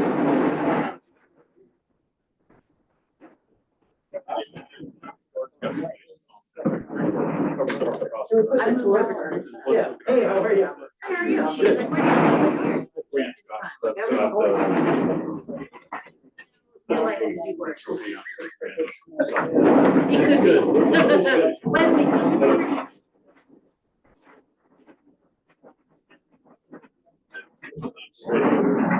You know what? Starting. You know what? Yeah, I if you go- like, that's one of the reasons. It was a great.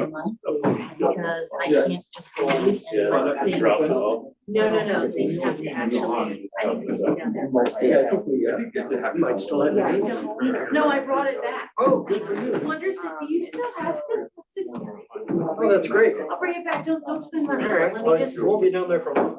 No, so, but yes, I appreciate that, Scott, because I really felt very good seeing it, but I'm like, I know. This year I have to do more of this.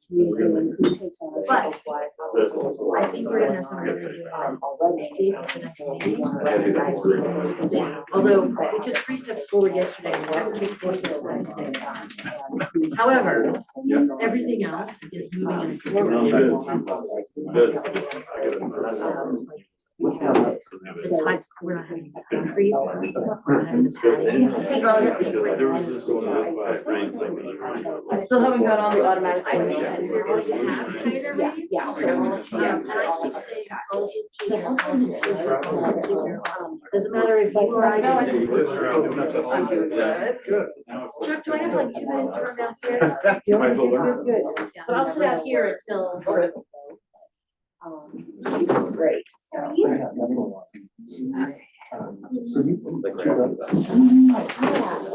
Guys, I hope you don't think I'm too much of a hard ass, but I am channeling all the women that have been counsel before me.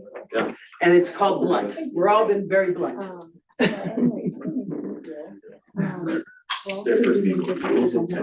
Actually, I'm a little terrified for them to find out what taking out that basement looks like. How is that even possible? Hard. Dude, You know how hard it is for us just to even dig a hole? I can't dig out my basement. My house will come down. Oh, man. Do you That'd be think nothing but nonstop jackhammer. But do you think it's even possible? Yeah. What? Has anybody ever done it? Well, there are some town that have dug out a little more, like, been expanded that basis. But it was established, right? Yeah. Well, it was kind of, if you go back to the original existing. Crawl space, it was a crawl space, almost like a hotel. Okay. It's a basement, I call it. Right. But they've expanded it, but they didn't do the entire building, because part of the stability of the building. That's what I say, the stability of the The foundation engineering walls. costs are a little bit. You gotta Probably put, more than where you keep an yeah, you gotta put like pillars throughout it. I mean, that's a humongous. The building, get the foundation all the way to the wall. Did you say probably? Yes. Cause I can almost guarantee you it's not gonna be economic. Oh, I know. That's gonna be the most Trying to be expensive per Yeah. square foot that we've That's seen. insane. Yeah. I mean, we've actually thought about it at our place, just to be able to get to our plumbing easier. And I'm like, eh. Yeah. Don't ever do it in your life. Wow. Yeah, well, I can imagine. Taking out with 5-gallon buckets No, at a time or? Builder up, out the back door, we dug that little pier. Oh, man. From the time you were 4 years old, so you're 16. Wow, it was like 13 we moved in the house, I yeah. think there is one person on Colorado Boulevard that did that to their house. Scott, it's down the road from you. On that side, on your side of the street. And didn't they go and lift it and build a basement under there? It's like a 3-story. I swear to God, I There feel might like be the one or front, two to have a full basement. I feel like the front is still under remodel because of that. All right, Jonathan, no rush, but just let me know when we're good. Oh, we are good? Yes, sir. All right, I would like to thank everybody to the regular Idaho Springs City Council meeting for January 8th, 2024, time is 7:05, call to order. And we'll start off with roll call, please. Mayor Chuck Harmon. Here. Scott Pennell. Here. Jim Clark. Kate Collier. Here. John Curtis. Jeremy Jones. Here. I'll please rise for the Pledge of Allegiance. I pledge allegiance to the flag of the United States of America and to the republic for which it stands, one nation, under God, indivisible, with liberty and justice for all. Please be seated. Mayor Carmen just joined us, just so you're. Okay, good. All right, we are going to start out with swearing in of newly elected treasurer and one city council member, and I'll explain in a little bit why that is. Lisa, of course, was already voted in, and welcome, Lisa. Good to have you back. what that will alleviate is a potential problem of only having a 2-2 split. Don't we have to swear Jeremy in too though? Well, we are. Oh, okay. Yeah, we are. But that will give us, it'll give us 5, and we'll vote at that time for the new appointment. I got you, okay. Mayor, if it's okay, I was gonna go ahead and swear in Diane, and then Diane being the elected clerk, she was gonna swear in the new counselor. the new terms. That is perfect, thank you. Thank you. Okay.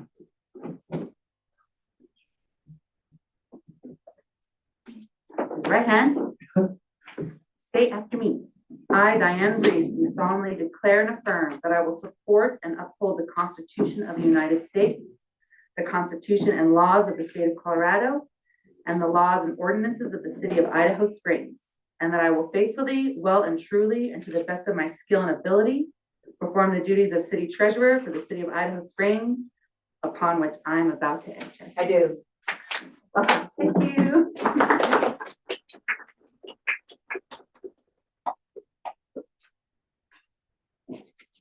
Speech.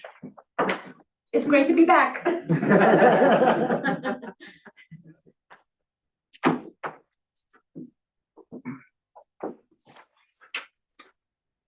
Jeremy next. Yes, Jeremy.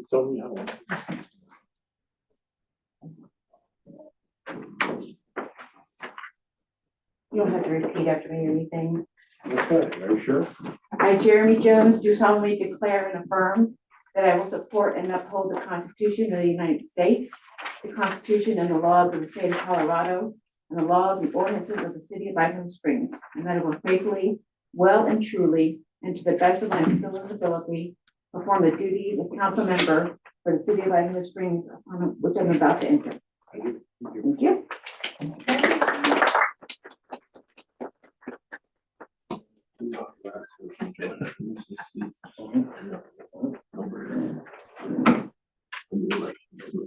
No, we're not. Lisa?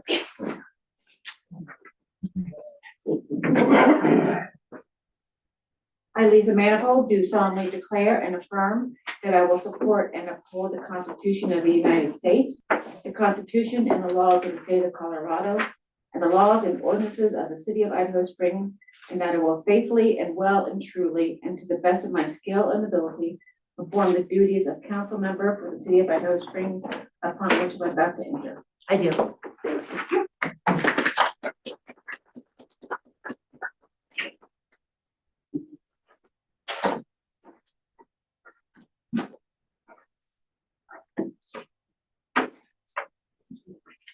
Lisa, welcome back. Thank you. And Come on down. Lisa likes to save a buck when she can, so she has retained her nameplate.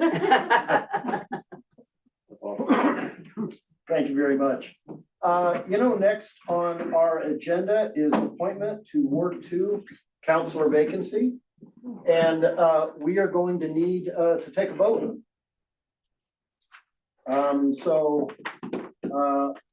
I will start out, and I will say this was really tough. I mean, we are lucky to have either one of these very talented and generous people. I personally am going to go with Janine. However, I fully respect and understand anybody that would also like Caitlin, and I would like to go around. We'll start with Jeremy. Mine vote for Caitlin. Okay, so it's 1-1. Scott? I'll vote for Caitlin. All right. Lisa? This was really difficult, but I am going to vote for Janine. Okay. I have to say, no pressure. Time, bring your, I can be the last one. I'm always the first one. So long story on this one is, I think it's fantastic that we have two extremely qualified people, young people, and not to be ageist to anybody in the room, but young people that are looking to be on council. I think there's a huge opportunity for both of them, however, which way this goes. I will say I'm voting for Janine. All right, it is going to be Janine by the vote of 3-2. However, I am also going to reach out personally to Caitlin because I would like for her to stay engaged at some capacity Yes. with the city if there's a good match that she's comfortable with. I think we could really bring her talents to bear. So thank you. She is not here for the swearing in, so we'll have to table that for another meeting. And I am delighted that we have our Mayor Pro Tem. Jeremy has agreed to be Mayor Pro Tem, and I think he would just be excellent. So.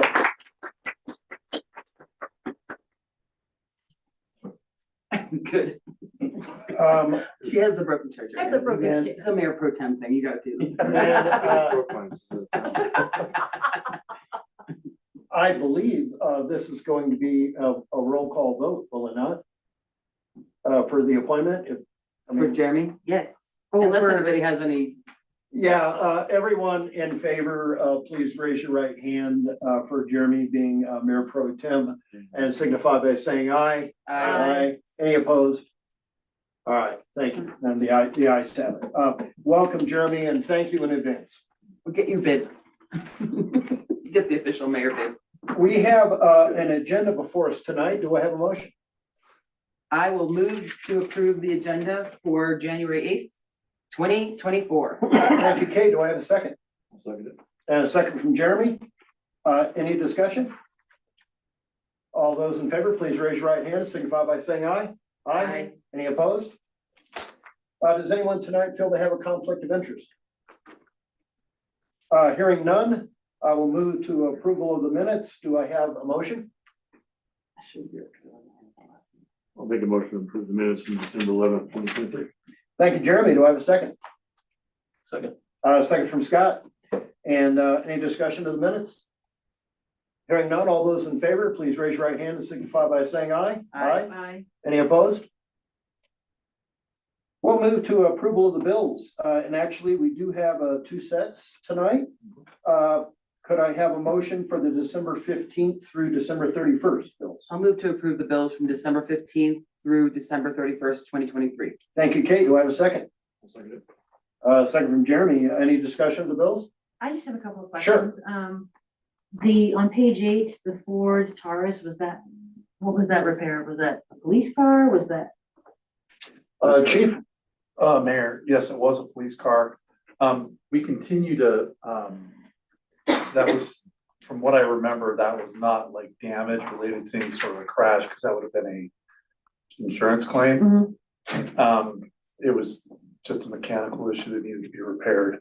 I'm not sure, the car issue continues to be, we do have two that should be arriving. One's arrived, a new one, and then another one should be arriving here in the next 2 to 3 weeks. And Chief, that's to replace two real old ones. I think we have like a 2013 and a 2015. And this was a vehicle that we're not replacing, that we repaired. Okay.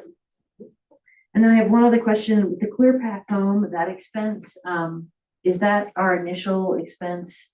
Like the expense that we committed to? Did we commit to that? We did. We committed equally with the county, and Jonathan Kane got $165,000 innovative housing opportunity grant. Okay. So it gives us what, about 225,000 Yeah. total. And that's a reimbursable grant, so we pay those invoices to the contractor and then DOLA reimburses us on a quarterly basis. Okay, thank you. I just wasn't clear what they were, and that's what I Sure. wanted to ask. You bet. Any further questions on the bills? All right, roll call, please. Mayor Chuck Harmon. Yes. Scott Pennell. Yes. Lisa Manifold. Yes. Kate Collier. Yes. Jeremy Jones. Yes. Thank you. All right, now, second set of bills from January 1st, 2024. Do I have a motion? Make a motion to approve the bills from January 1st, 2024 through January 15th of 2024. Thank you, Jeremy. Do I have a second? I'll second. Second from Lisa. Any discussion of those? Hearing none, roll call, please. Mayor Chuck Harmon. Yes. Scott Pennell. Yes. Lisa Manifold. Yes. Kate Collier. Yes. Jeremy Jones. Yes. Do we have any public comment tonight? Anybody online? Not online. None. Okay, and not online, Jonathan, you said, okay. Is the financial officer with us tonight? She's not. Okay, and we don't have any liquor licensing thing going on. We will move to resolutions. Do I have a motion? I'll move to approve resolution number 1, series 2024. A resolution designating the public place for posting of notice of regular and special meetings of local public bodies of the city of Idaho Springs. Thank you, Kate. Do I have a second? Second from Jeremy. Any discussion? Roll call, please. Mayor Chuck Harmon. Yes. Scott Pennell. Yes. Lisa Manifold. Yes. Kate Collier. Yes. Jeremy Jones. Yes. All right, we are going to move to ordinance first reading. And do I have a motion? I'll move to approve ordinance number 1, series 2024, an ordinance amending rates and charges for water and sewer service and making conforming amendments to the Idaho Springs Municipal Code. Thank you, Scott. Do I have a second? I'll second. Second from Lisa. Any discussion? Hearing none, roll call, please. Mayor Chuck Harmon. Yes. Scott Pennell. Yes. Lisa Manifold. Yes. Kate Collier. Yes. Jeremy Jones. Yes. All right, we'll move to ordinance second reading, starting with ordinance number 12. Do I have a motion? I'll make a motion to approve ordinance number 12, series 2023, an ordinance amending section 21-210 of the Idaho Springs Municipal Code concerning permissible fencing. Thank you, Jeremy. Do I have a second? I'll second. Second from Lisa, and any discussion? Hearing none, roll call, please. Mayor Chuck Harmon. Yes. Scott Pennell. Yes. Lisa Manifold. Yes. Kate Collier. Yes. Jeremy Jones. Yes. All right, and moving to ordinance 13. Do I have a motion? I will move that we approve an ordinance number 13, series 2023, an ordinance amending sections 21-15, 21-50, 21-93, and 21-127 of the Idaho Springs Municipal Code to establish unstaffed hotels as a permitted use within the city. Thank you, Lisa. Do I have a second? I'll second it. Second from Jeremy. Any discussion? So I apologize. I wasn't here for this meeting, guys.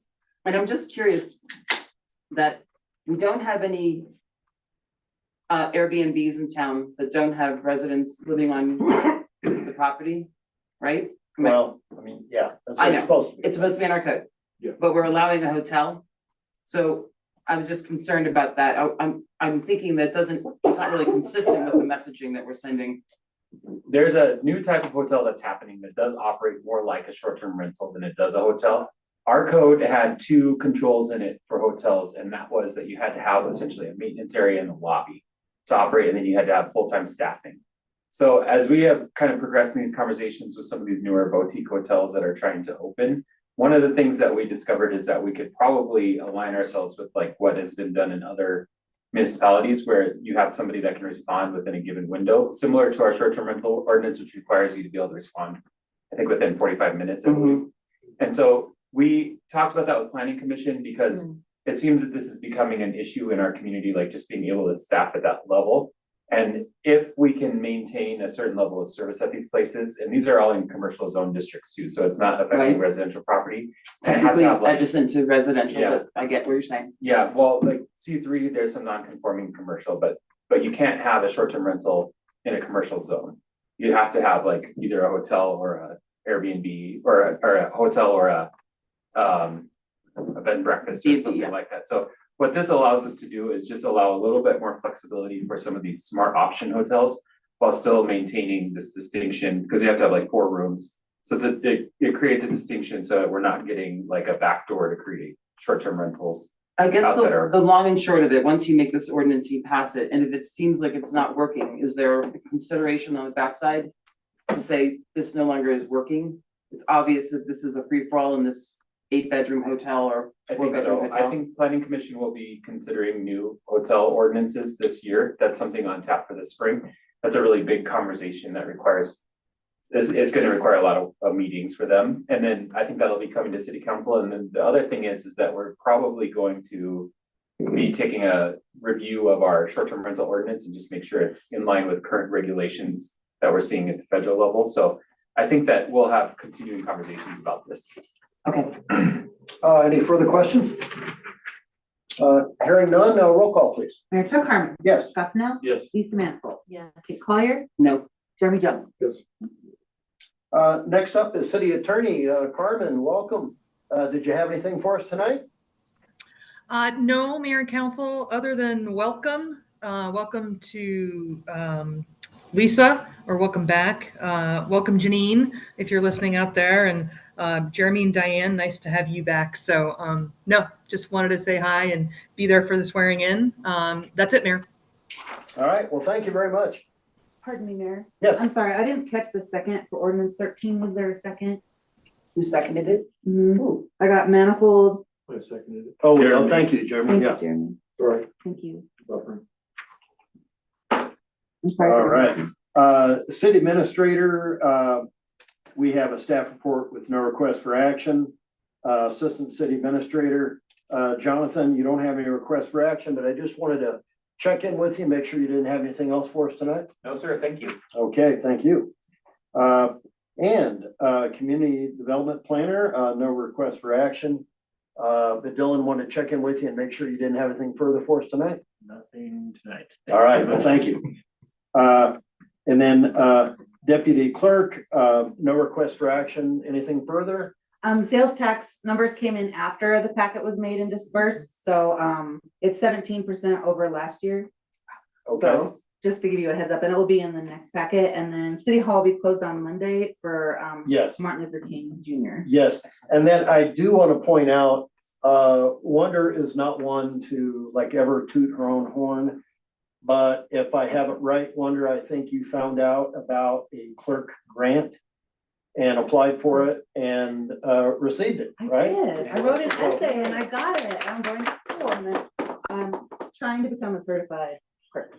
Because you're already a wonderful clerk, and anything you can do, you know, to formalize the education and get further. I mean, I just want to applaud you for that gumption and saving the city some money there Thank too. you. I appreciate that. Mayor, before you go on, can Yes. I ask, I don't know if this is who I need to ask, but I got this question from a constituent. Are you the person that they need to come talk to if they are concerned about an unlicensed short-term rental? Yeah, they should start with city staff Okay. and they can come directly. They can like I've taken anonymous things, but yes. I don't know if it's gonna be anonymous or not, but I got the question. I thought Sure. I don't know the answer, so I'm going to Yeah. ask. Yeah, because I can go over the rules and regs and try to. Okay, thank figure out you. stuff. Yeah. You're welcome. And our police chief never has a dull moment. No request for action. They just wanted to make sure you didn't have anything else to share tonight. No, nothing to share, Mayor. Okay, thank Oh, you. wait, can I? Yes, oh, yes. So I actually, my kiddo was involved in a little minor fender bender, and I dealt with Officer Baylor and Officer Johnson, and they have been fantastic. And I wanted to give you kudos for that because that was not an ideal situation, but they were actually really easy to work with. Great. And I appreciate, as a parent, I appreciated that. Good to hear. All right, well, that's good to have positive feedback. Thank you. Public Works Department, no request for action. Sure. And all right, well, thank you again. Appreciate the report and the extra going in on the bear-proof trash cans. Yeah. It's real good, good information. And the water facilities, Ed, nothing further tonight? No. Okay, well, thank you.